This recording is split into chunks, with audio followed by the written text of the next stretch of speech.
The Egg-Yegg is a Fox and Crow cartoon from 1944. This is directed by Bob Wickersham, written by Sam Cobean, with a voice cast including Frank Graham and John McLeish. And I'll be honest, I didn't really care for it. I didn't find it to be that engaging.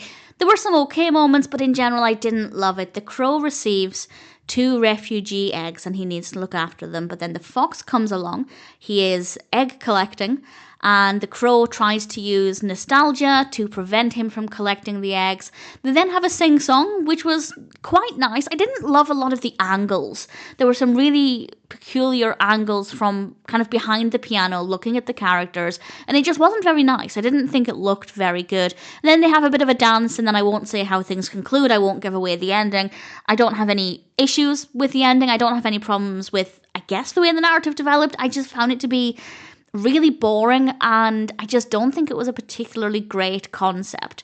It could have had potential, maybe it could have been a bit more interesting, but I found that it just didn't offer very much. It wasn't that interesting. The animation was okay, but there were definitely elements that I think could have been better. The character designs are fine, the colour palette's okay, the music was quite nice, so obviously that wasn't a problem. I did quite enjoy the musical aspect, but compared with the average Fox and Crow cartoon, I just found that the Egg-Yegg wasn't that interesting. Do I recommend it? If you're an existing Fox and Crow fan, sure, give it a go. If you're brand new to the characters, I wouldn't recommend starting with this one.